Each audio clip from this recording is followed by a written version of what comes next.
Well, thank you very much for a lot of very interesting presentations. And I noticed there's a lot of friends at the back, and you're probably not going to see us very well. So I'm going to stand. Um, Hopefully you can see us slightly better. I mean, I'm sure people have so many questions to ask. But if I can just kick off by asking actually a question that one of the speakers in the early part of the discussion, but put it in the Hong Kong context, because the question was, were there any particular types of measures that were most useful in Germany? And the questioner asked about, is it regulation, is it incentives, is it public education, is it pilot projects that was most important and effective? And I think the answer was, well, actually we needed all of those. So I'm just trying to throw the question actually to our friends in Hong Kong. We see a lot of knowledge.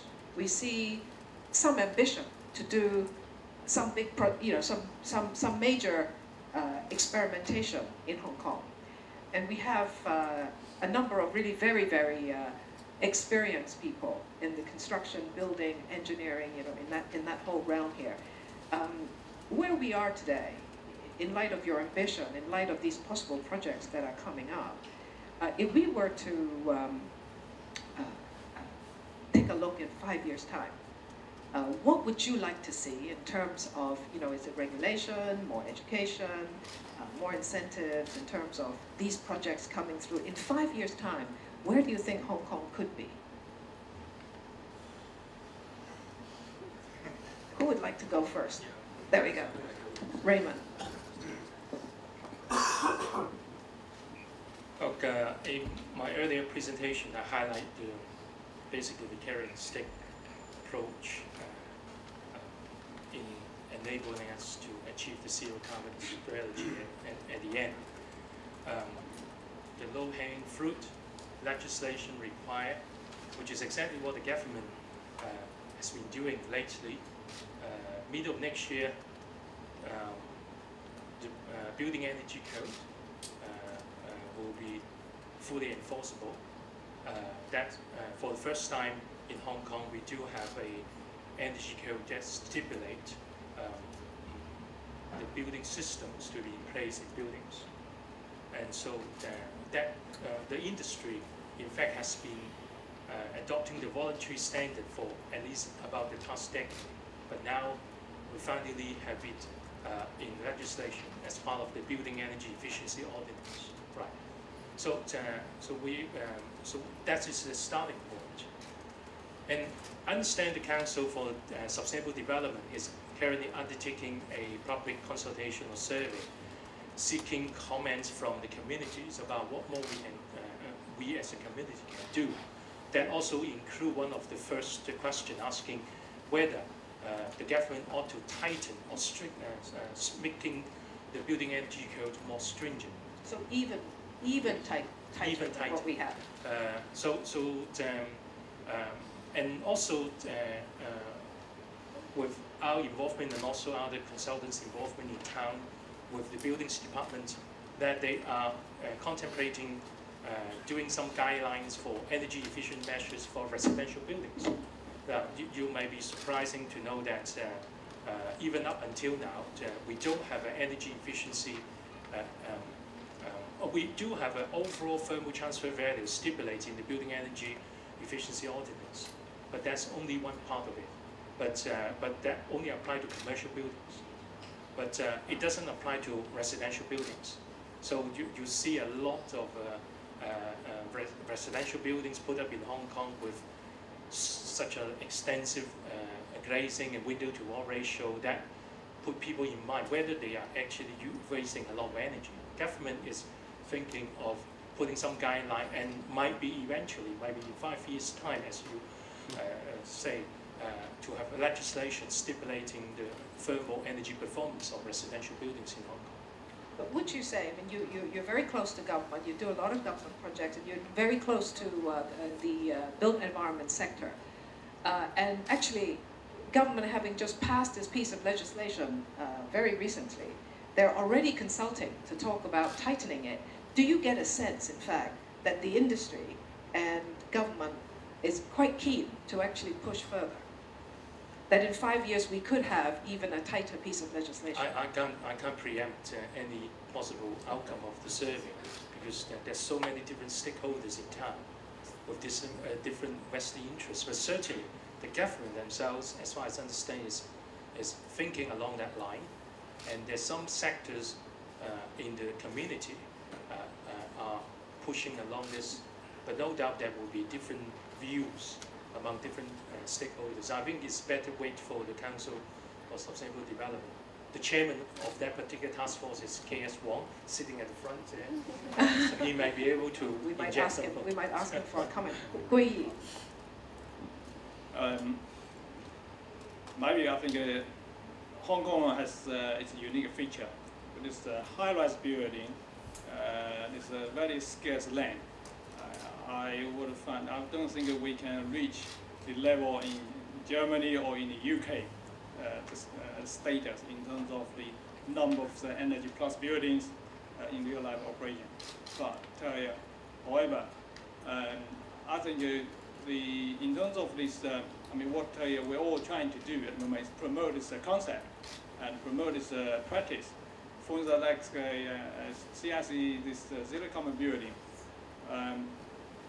If even say 1 or 2 bits of the concept or technologies being adopted by the buildings or by the other buildings, I think that's already making a good contribution to the carbon emission reduction in Hong Kong. I think that's we are trying to promote, and I would see that in 5 years' time, I'm pretty sure there will be a lot of more buildings will have 1 or 2 or more features. Although not all of the features we are trying to promote. So demonstration is important. The industry believes demonstration will actually push other players to go further and faster. Okay, David. I think there's no doubt that we've got the technical knowledge. I think there are plenty of architects and engineers in Hong Kong who can do it, and you've seen examples of that this afternoon. I think what we're lacking is political courage and financial support, financial incentives. The only example I can give you is from the UK, which seems to show that regulation is pretty much the most effective way of changing things quickly. And they have an energy code there called Part L. And those of you that have worked in the UK will know and fear it, and it gets tougher every couple of years. They've just brought out another one, and it is getting quite hard now to meet. And I think here in Hong Kong, the OTTV, the overall thermal transmittance value calculation, which Raymond just mentioned, I think is the first step of a regulation. That should be toughened, I think, quite dramatically, quite quickly, and applied to residential buildings. I mean, my apartment has far too much single glazing, and it faces the wrong way. I should really live somewhere else, actually, but it just shows you how weak the regulations are here, and I think that should be the starting point. So get the buildings right. The building energy codes should be regularly updated, maybe every 2 years, and made tougher so people get used to them. And then you may even have something which has worked incredibly well in London, which is a minimum renewable energy requirement. Now, this was brought in London maybe 5 or 6 years ago, maybe slightly longer. And what they said was that if you wanted planning permission to build a new building in London, you had to offset your total carbon emissions by 10% using renewable energy technologies. And overnight, all the developers, all the private developers in London just had heart attacks. It was the end of the world. But within about a week, all the architects and engineers figured out that actually, if you designed the building better, instead of taking 10% of the 100% carbon emissions, if you worked a bit harder, you could make the 100% maybe 70%. So the renewable requirement shrank, and suddenly everybody started thinking about designing buildings better. So it was really surprising how the minimum renewable requirement everybody just went, oh, okay, there's a better way of doing it. And we need something like that, which will kickstart thinking about holistic design. At the moment, we're talking about panels on roofs, but we're not talking enough about double glazing or solar control glazing or shading. I think we just need to join it up. But regulation for me is the driver. Rudija, I know you are very reticent to speak too much about Hong Kong, and you're very modest. Yeah, I know. But I wonder, having heard your fellow panelists and having toured around Hong Kong a little bit, whether you have any observations for us. Of course, it's far away between here advice or so. But what I think I could say is, I don't know what's the most important thing, but I could recommend what the first step should be. Is the first step should be bringing in transparency. So some kind of issuing energy performance certificates or something. Just to make clear what is the real demand from prime energy, from electric and things and so on. And don't label it, just give the data must be available. So this must be the first effect, and then I think you have to proceed and put the data together with research, and after this, well, then it becomes, it's no other way than a clear political will has to be created, and this will afterwards has to put in regulations. Without this, it will not happen. So it's rather, I think, very ambitious with ideas, I think so, but I will come back very, I'd like to come back and control. Thank you very much. Control exercise, yes. Your questions and comments, and any experience you may be able to share with us. Yes.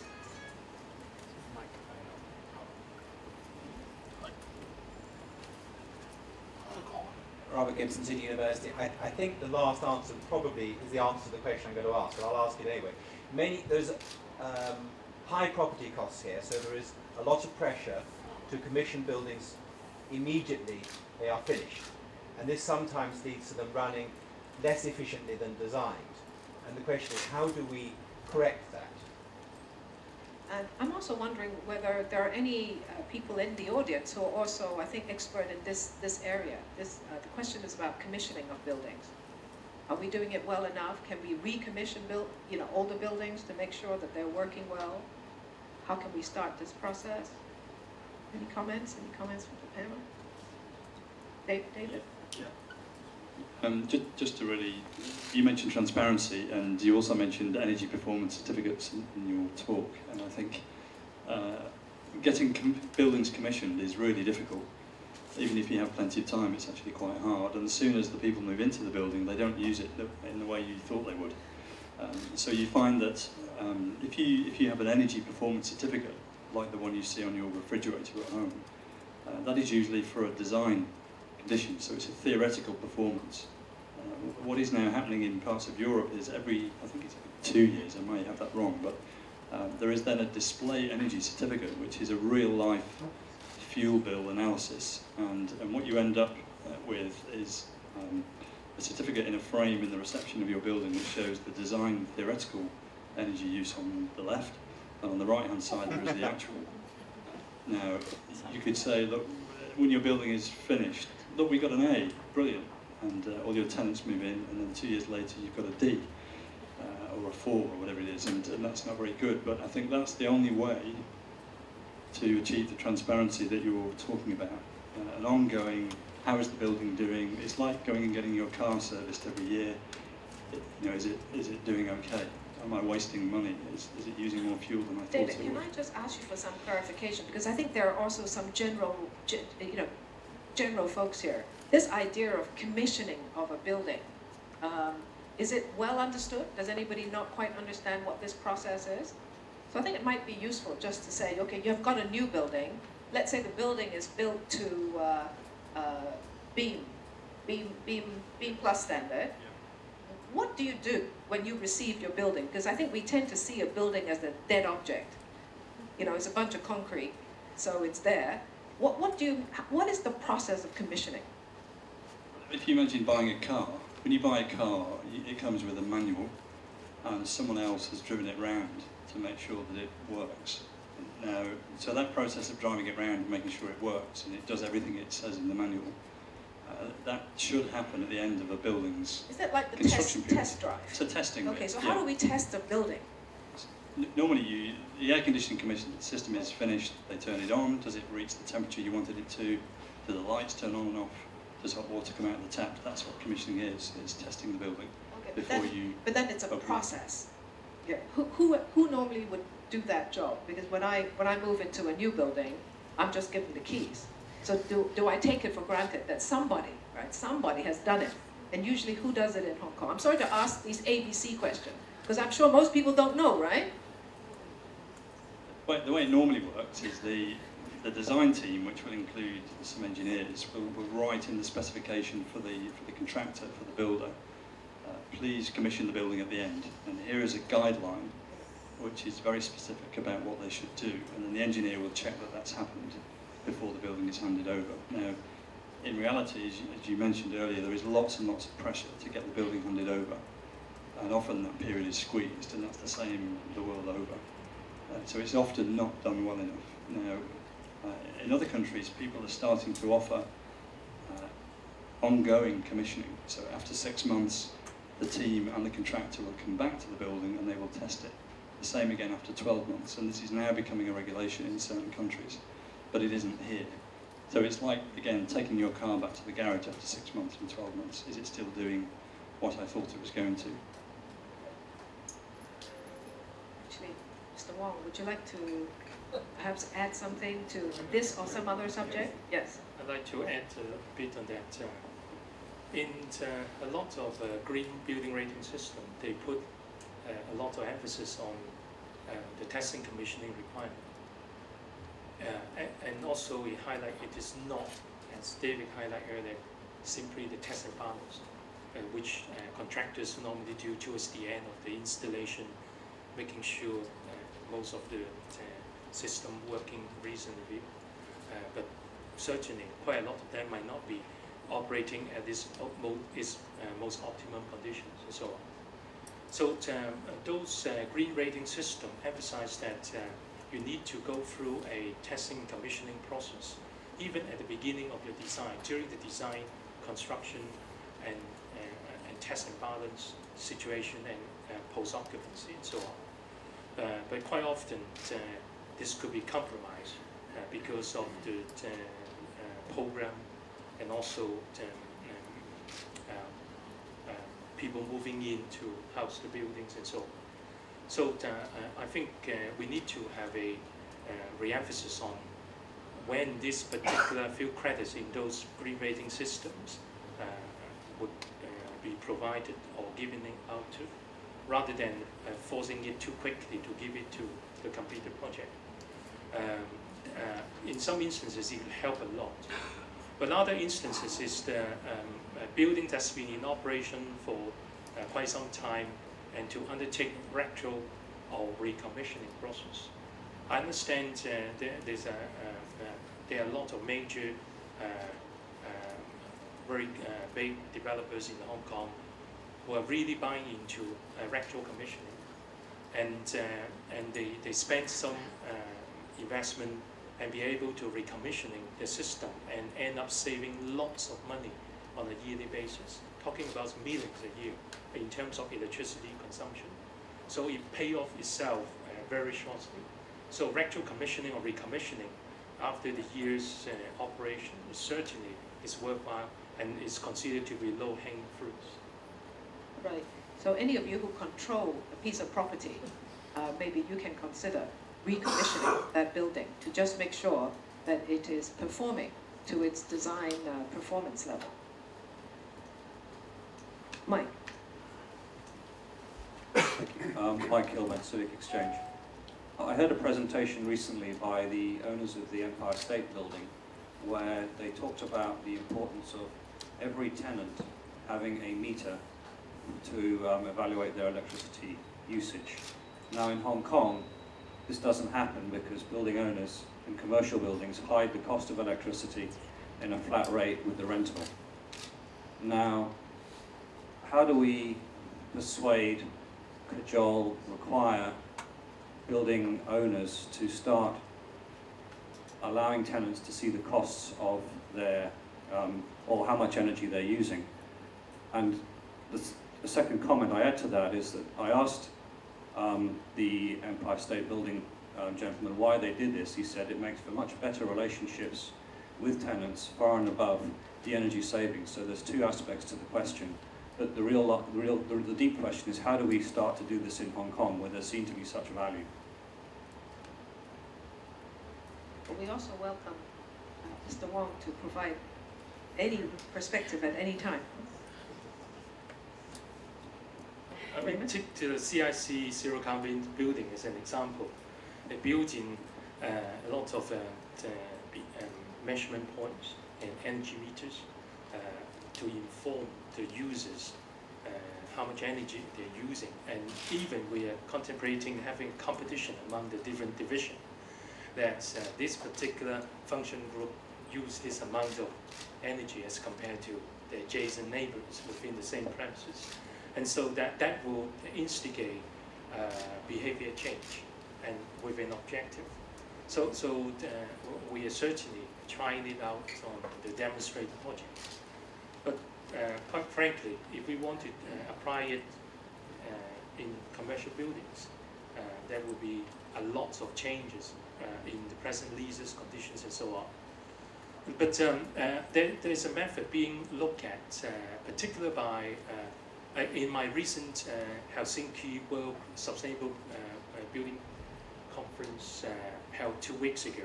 I heard some presentation by some Australian developers who are engaging green leases, and also some Swedish developers doing something similar. And it appears that they are implementing quite effectively. But I claim no expert in that. But one very important thing, like the gentleman said, is it relies a lot on the relationship between the tenant and the developers. They sit together, talk about how they can work together to reduce energy consumption together, and they have a target for both the landlord and the developer and the tenant to work on, and they agree this is the amount of energy that we want you to consume, not more. And this is something we need to work together. And there is an energy meter to measure how you're performing. And that could be a benefit of not using to the portion that's been given. But this is some of the example they are doing, particularly in Australia, the green leases. But I certainly don't know too much about the implementation detail. But this is certainly something I suspect we might be able to learn from Germany if they have a similar kinds of mechanism in place in their project. Is there any reflections you can share with us?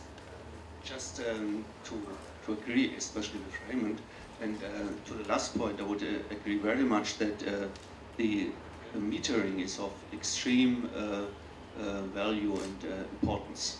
So we have other, it's not comparable, we have a strong tradition on this, and the costs are very clearly separated, and also the conditions how to bring them to the tenants is very well laid down. So you can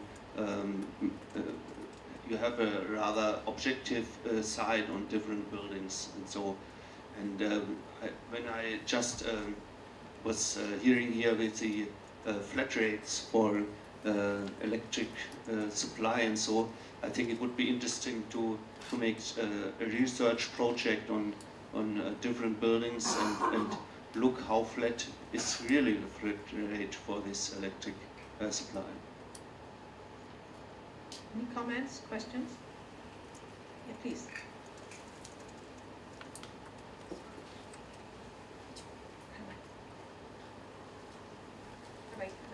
Yes, is it? Did you put your hand up? Yes, thank you. Actually, this is for a friend from Germany, basically. There was a talk that there's 70% of the people in Germany live as tenants, right? I was just wondering, how do you encourage, in Germany, how do you encourage the landlord to invest in energy-saving features? Because in Hong Kong, the landlords are very short term, so to speak. what's the, is there an average tenancy period in Germany? Do people rent? For here, our average tenancy is 2 years. If you're lucky, 3 years. I'm not sure about this, but I think it's longer in Germany in term. But you are perfectly right. This is a crucial point, of course, the whole system in Germany. And we have many debates in the moment because, of course, the developers and the owners, they telling the minister, we cannot bear the costs. So we will have to spend it in advance. And then we are going to convince them by making balances and to show that it will pay off within 10 to at least 20 years. This differs from the parts involved. So, but by law, it's indeed we have always the economic question, and we are not allowed by the politics and by law to make burdens on the owner which are not paying off themselves within a certain time. But of course, this in a particular case you can much discuss and have different views on this. But this is all an ongoing procedure for 10 to 15 years now, and it works much better than in the beginnings. I think the UK also has some new ideas based on climate change, because I think if I remember right, we had a seminar with the British consulate where they brought out a team from the UK to discuss exactly this point. So I guess from Hong Kong's point of view is, our problem seems to be everybody else's. I mean, you know, we all share this problem. And there are now some quite imaginative and different ways of trying to deal with it. I'm just wondering whether there's somebody in the audience who can articulate the British, what the British are trying to do a little bit better than I can. No brave soul.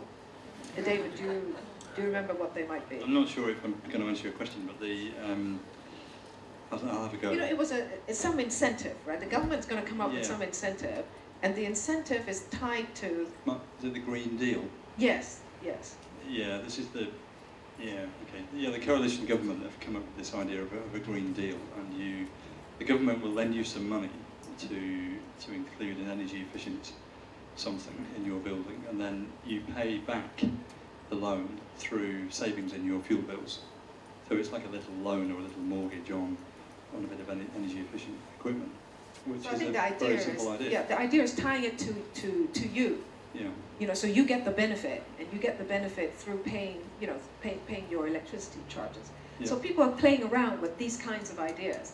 So the question is, if we were to revamp our electricity scheme of control, essentially, you know, what would, you know, what we would need to do in Hong Kong. So I think that's probably an important discussion for us going forward.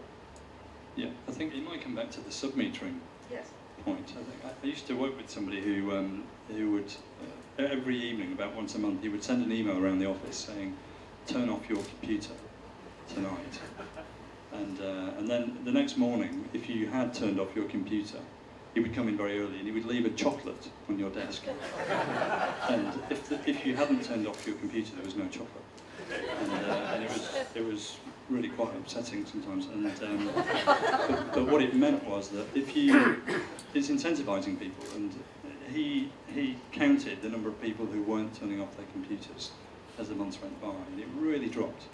Everybody just, get a chocolate once a month, you know, and it's really easy. It just changes habits. But I just wonder whether here we could, if you imagine a large landlord in a multi-tenanted office building installing sub-meters, and then saying to the tenants, I will give you some of the saving in running cost.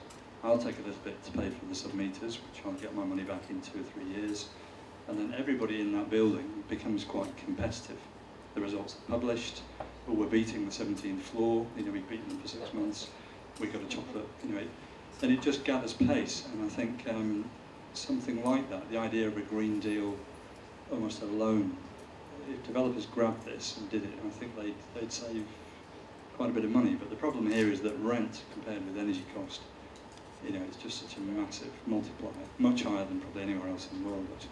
I think one of the things that I heard that was interesting was that developers bought into this because it gave them an opportunity to work with the tenants, and that it improved landlord-tenant relations, which might be important for all sorts of other reasons for a building owner or a developer. I think I saw a hand up here. Yes.